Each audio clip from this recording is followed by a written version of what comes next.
This is Mark and Sarah talk about songs. Hello, everyone. It's Mark from Mark and Sarah Talk About Songs. My esteemed co-host Sarah is away on assignment this week, so you are just getting Mark Talks About Songs, which is MTAS, not to be confused with the MCAT, which some of you may have taken, but which I sure as hell did not take. Anyway, for our little one-on-one session here today, meaning just you and me, listeners, just us, one-on-one, all the dreams, all of the time. What? I don't know. Anyway, for our session today, I wanted to recommend a couple of brand new songs that I think you might really enjoy because I love recommending songs to people. And hopefully you will enjoy the things I've chosen for you today. We've got 4 songs that are very new, and then one song that's actually almost 30 years old, but that I feel is essentially new because it's basically new to me. Some of you may have heard it, but perhaps you've forgotten about it, but we'll get to that in a minute. First up, we've got the title track from Kelly Clarkson's upcoming album, The Meaning of Life. For you to come my way. And now I can't wait another day. When you hold me, I finally see. When you say love, I know what it means. I was broke down so long in the dark until you showed me the light, baby. 'Cause when you kiss me, I know who I am. And when you let me feel it, I understand. When I'm lost, I just look in your eyes.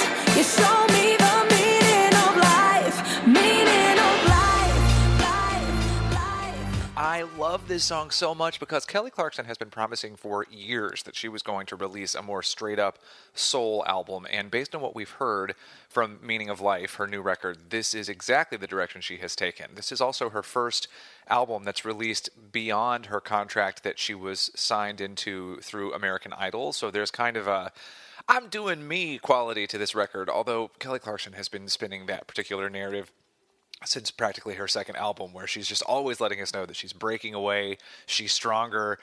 Somebody's always holding Kelly Clarkson down, but the result of her getting up is that we get to hear her hollering in a beautiful way. So I do hope that you like the soulful wallop that she's delivering there. And if you haven't heard them yet, other songs from this new album that have recently been released are called Love So Soft and Move You Like That, both of which are great. So check those out as well. Now, up next, there is a singer-songwriter named Sampha, and this is a song called No One Knows Me Like the Piano, which is such a great title, right? And I'll say more about it in just a second, but this is No One Knows Me Like the Piano. Like the piano in my mother's home.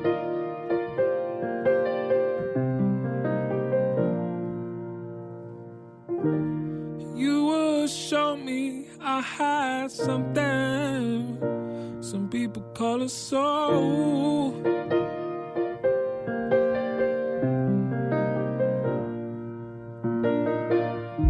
And you dropped out the sky. Oh, you arrived when I was 3 years old.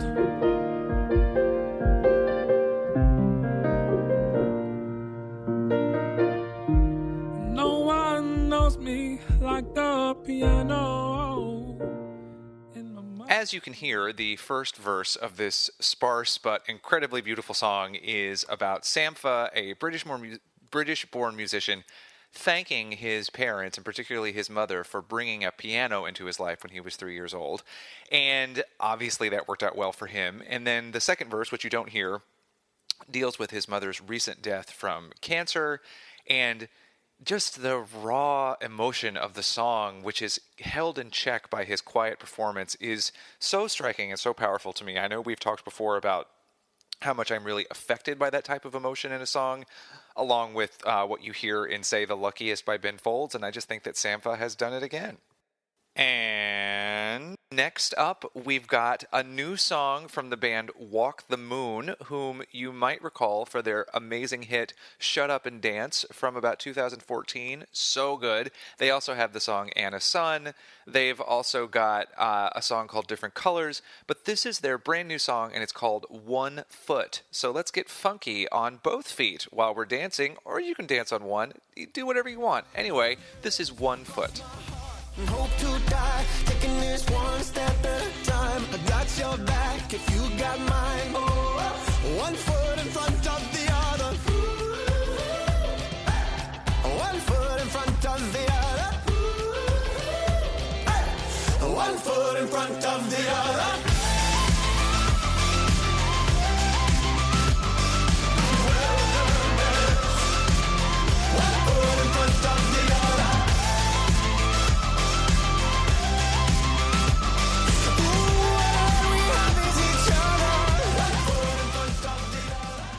Now, you can't necessarily tell in the portion of the song that I've played for you here, but this track is about two people who are feeling uncertain not only about their relationship, but about their place in the unsettling current moment of the world.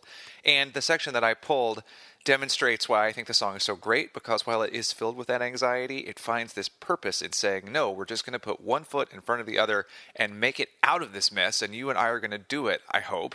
And it's not like the song is saying, oh, if we just keep walking forward with our eyes covered, everything's going to be fine. No, there is a weariness to the song, but there is also a forward-looking hope, which I find very nourishing in this complicated time of being an American, because I don't know how much good it does to just stew forever in our anger. Not that we should release our anger or completely ignore it, but that we can also make room in the world for thoughts and art that try to just struggle on with the business of being human and being connected to the world, because I think we cannot forget to do those things, and a song like this makes it a little bit easier, if you ask me. Now, it also can be very easy to find songs in this crazy time that are about relationships going haywire. I mean, I guess that's easy to do anytime, but that's just my rough segue to the next song, which is Worst in Me by Julia Michaels, and indeed, it is about a relationship going haywire, so please enjoy. It's almost like I've gotten so used to resentment that every annoying little thing you say has lost its effect.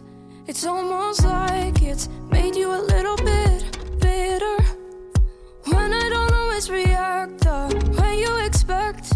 It's like we're scared of getting good, 'cause we know the truth is that we could. Yeah, we know that we might actually work, and the truth is that we could. But maybe it's the worst in me, it's bringing out the worst in you. I know we can fix these kinks, but the worst in me doesn't want to work on things. But the best in me wants to love you, but the worst in me doesn't want to. So, despite only being 23 years old, Julia Michaels is already like a really seasoned songwriter. She's been writing songs since she was like 8 or something. It's ridiculous. But among her big hits are Justin Bieber's Sorry. That's her biggest hit that she co-wrote. She also has a couple of tracks on the new Pink album, which, as you know from previous episodes of Mastis, I really like Pink. And one of my favorite songs on the new Pink album is called For Now, which Julia Michaels co-wrote. She also co-wrote this really good Rita Ora song called Poison, which she wrote with Kate Nash, who is also really great. Anyway, Julia Michaels has spent the last year breaking out as a solo star. She had a song called Issues that was pretty big a few months ago, and she looks like she is a strong contender to be a Best New Artist Grammy nominee this year. And I just think Worst in Me is a great example of why she's so compelling, because the lyrics are very specific.